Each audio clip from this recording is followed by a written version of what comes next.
हजरत बाबा बादाम शाह का 52वां सालाना उर्स और भंडारा सोमलपुर स्थित आस्थाना बाबा बादाम शाह उवैसिया रूहानी सत्संग आश्रम में मनाया गया।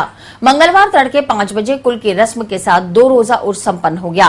बाबा बादाम शाह के उर्स में बड़ी संख्या में अकीदतमंदों ने हाजिरी दी और शानो अजमत के साथ जुलूस की शक्ल में बाबा की मजार पर चादर पेश की। रात को बाबा बादाम शाह की दरगाह दूधिया रोशनी में नहाई दिखी। अरावली पर्वतमाला के बीच बाबा की दरगाह अलग ही छटा बिखेर रही थी, मानो सभी को सुख, शांति, अमन, भाईचारा, सद्भाव और संभाव से रहने का संदेश दे रही हो। इससे पहले रात को महफिल समा का आयोजन किया गया, जिसमें कव्वालों ने सूफियाना कलाम पेश कर हजरत बाबा की शान में अपनी अकीदत बयां की। उवैसिया रूहानी सत्संग आश्रम के अध्यक्ष गुरुदत्त मिश्रा ने बताया कि शाम को बाबा बादाम शाह की दरगाह पर अकीदतमंदों का सैलाब उमड़ा। दूर दराज से आए ज़ायरीन हाथों में मखमली चादर और फूल लिए थे। चादर के जुलूस के आगे कव्वाल हजरात कलाम पेश करते चल रहे थे। चादर के जुलूस में बड़ी संख्या में महिलाओं ने भी शिरकत की।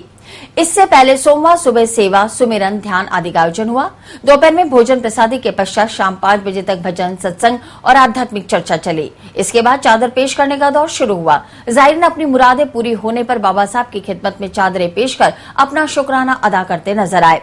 वर्तमान गुरु मुनेन्द्र दत्त मिश्रा उवैसी की सदारत में प्रतिवर्ष की भांति कव्वालियों की महफिल आयोजित हुई, जिसमें जयपुर के कव्वाल अनवार, अजमेर के कव्वाल अग्गन और कुर्बान व साथियों ने बाबा साहब की शान और अकीदत में कलाम पेश किए। महफिल के बाद सुबह सभी कव्वाल पार्टियों द्वारा सामूहिक रूप से रंग और सलाम पेश किया गया।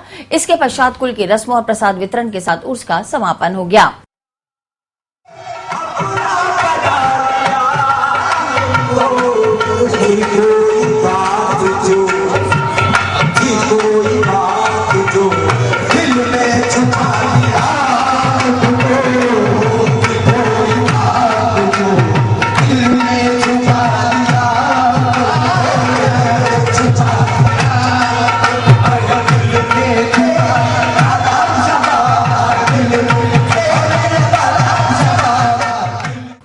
राधिका सेवा संस्थान ट्रस्ट के तत्वावधान में श्रीमद् भागवत सप्ताह ज्ञान यज्ञ की 429वीं कथा का आयोजन हाथीबाटा स्थित लाडली लाल जी के मंदिर में किया जा रहा है।